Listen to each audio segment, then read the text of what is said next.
seduta sul pavimento della palestra e già stare seduti sul pavimento della palestra non era così facile, perché stare a gambe incrociate ci riesco, ma dopo un po' faccio molta fatica a stare dritta, quindi dovevo un attimo dissimulare il disagio. Seduta sul pavimento della palestra nel momento in cui la maestra Luisa chiedeva a noi ragazzini di costruire le squadre di palla prigioniera.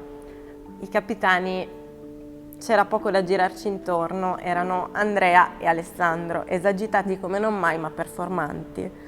E io, in quanto ragazzina non particolarmente performante nella palla prigioniera, anche perché ho una disabilità fisica da sempre, ovviamente non ero la prima scelta, quindi me ne stavo lì seduta a studiare la composizione delle squadre, fingere disinteresse nella specifica circostanza o più che altro estrema concentrazione su altro. Era una gioia quando non ero proprio chiamata per ultima, ma arrivavo per penultima. Dopodiché le squadre erano fatte, si cominciava a giocare, in qualche modo giocavo anche io, però devo ammettere che era quasi una liberazione il momento in cui la palla finalmente mi colpiva e potevo uscire dal campo perché avevo fatto il mio dovere, quindi non mi ero tirata indietro, ma potevo liberarmi da questa situazione in cui oggettivamente non riuscivo a dare il meglio di me.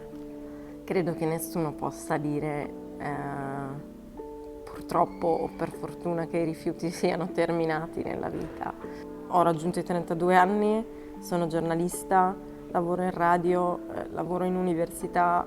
Nel tempo libero mi dedico al nuoto e mi sono tolta qualche soddisfazione a livello nazionale, anche medaglie d'oro che non avrei mai pensato sarebbero arrivate. E nel momento in cui sono seduta su un qualcosa che non sia una poltrona ma una sedia a rotelle, che rende più evidente, più lampante la mia difficoltà, e pubblicamente spesso divento più piccola, fisicamente più piccola, ma anche più piccola agli occhi di chi ho davanti, quindi meno affidabile, cioè la gente non mi guarda in faccia. Se c'è un problema non si rivolge a me, distoglie lo sguardo, si rivolge in automatico alla persona che sta con me, alla persona che mi spinge. Se ti presenti in riunione di condominio seduta, perché sai che sarà una rottura di palle lunga e non riuscirai a reggerla in piedi, è più difficile avere la parola. È molto più facile essere interrotta dopo una manciata di secondi da qualcuno che parla più forte di te e che sta più in alto perché sta in piedi.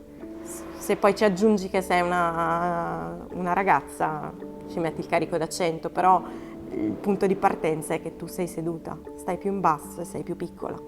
È un po' come di nuovo non essere scelta palla prigioniera.